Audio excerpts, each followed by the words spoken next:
E os carros, hein? Como é que essa mudança do combustível pode impactar os milhões de veículos que circulam pelo país? A gente vai conversar agora com Jorge Moraes, nosso especialista e colunista de auto, para responder essa pergunta. Olha, eu tenho 1000 perguntas pessoais aqui, mas que eu tenho certeza que é a dúvida também do nosso público. Muito boa tarde. Ó, já vou começar direto ao assunto, tá? Olha só. Tenho um carro a gasolina, o Fusquinha que está na garagem do Gabriel Monteiro, nosso colunista. Deve se preocupar com o motor do Fusquinha ou de outros carros que não são flex, mas que são a gasolina, essa mudança de 30% para 32%? Boa tarde, seja bem-vindo. Boa tarde, Débora. Boa tarde a todo mundo. Sim, é uma leve preocupação, tá? Eu diria você. Porque o Gabriel que está lá com o Fusca dele vai ter que se preocupar agora com a bomba do combustível, de fato isso.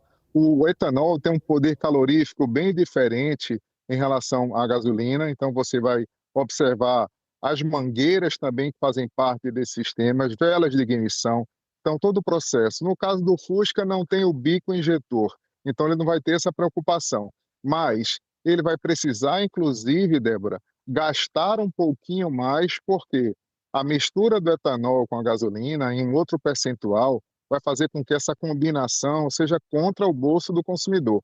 O etanol evapora mais rápido, então a gasolina que dá uma autonomia maior ao carro, ela passa a sofrer um leve impacto, imperceptível, mas é o E32. Quando chegar o E35 também vai mudar a história.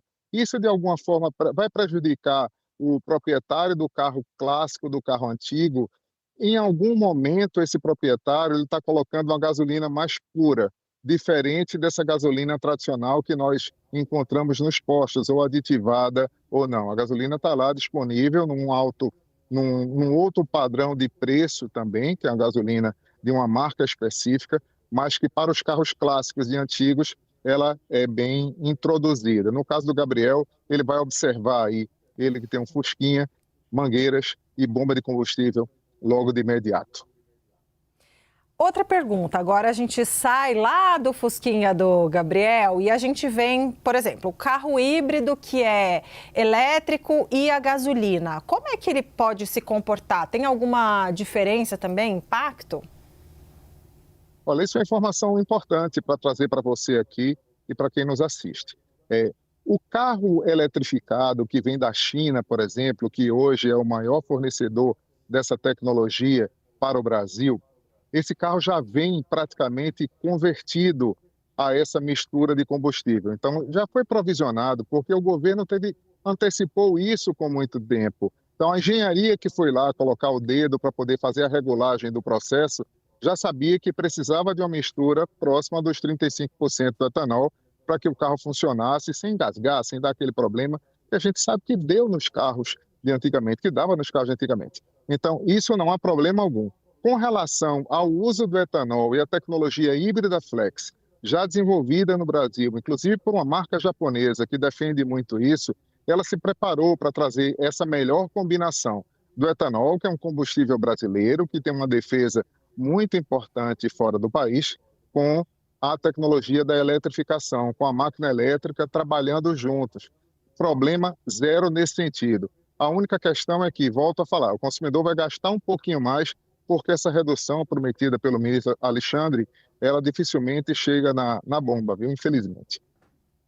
Pois é, bem colocado, porque é o seguinte, a gente viu uma frase aqui, uma fala bem rapidinha do ministro Alexandre Silveira, falando, olha, pode ser que tenha uma redução de 3 centavos na bomba.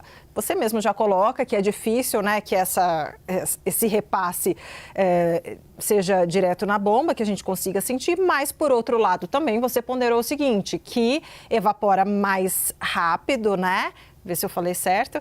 E, ou seja, você também gastaria um pouco mais de combustível. E aí? Então, por essa lógica, se esse desconto de 3 centavos não chegar de fato na bomba e a gente gasta um pouco mais, porque rende menos o etanol? A conta é essa que você acabou de falar de forma muito clara. É contra o bolso do consumidor nesse sentido, porque na prática é desse jeito que vai funcionar. É claro que a gente tem um outro movimento paralelo, o etanol é um combustível limpo, Eu sou um dos grandes defensores da tecnologia híbrida flex, porque eu acho que funciona para o mercado brasileiro. O que a gente tinha que ver é que, por exemplo, o etanol em São Paulo ele tem um preço, não só pela tributação, mas no Nordeste, que é um grande produtor de etanol, ele tem um preço completamente diferente. Então, o que você vê por aí é um etanol perto de R$ 4, e o que você vê numa cidade como Recife é um etanol perto dos R$ 6, passando um pouco dos 5. Então, nunca vai ficar essa diferença a favor do motorista que está indo abastecer, né? Eu até respeito muito aqueles motoristas que vão e só pedem etanol na bomba, porque existe uma consciência limpa de quem quer, inclusive, respirar melhor. Exato. Além do incentivo também ao setor, né? Mais uma pergunta: faz diferença nessa questão de concentração ou de preservação de peças do motor, o combustível, a gasolina normal ou em relação à gasolina aditivada? O etanol é um combustível que eu vou te explicar de forma mais clara, é um detergente. Então, ele tem uma função de limpeza e alguns mecânicos, inclusive, recomendam que a cada 2 ou 3 tanques de gasolina, você use um tanque de etanol puro, para que haja uma limpeza, entre aspas, do motor. Então, eu não vejo prejuízo mecânico para os carros, por hipótese alguma. Os mais velhinhos, como eu te falo, o Fusquinha do Gabriel, isso aí ele vai ficar atento a alguns componentes. Os carros clássicos, eles já usam, na sua maioria, uma gasolina especial, principalmente os esportivos mais antigos. E com relação aos carros completamente adaptados, os novos que estão chegando, eles tiram de letra, não vai ter problema algum, porque eles foram tropicalizados, a engenharia trabalhou muito bem isso e não vai acontecer um dano contra o consumidor, pode ter certeza. Certo. E para encerrar agora, tá vendo que eu não quero deixar você embora, né? Mas a sua sentença, então, Jorge, qual é, na sua visão como especialista, né? Vem mais para o bem essa mudança? O governo fala em economia de 450 milhões de litros. A dependência da gasolina fica menor. Ponto positivo.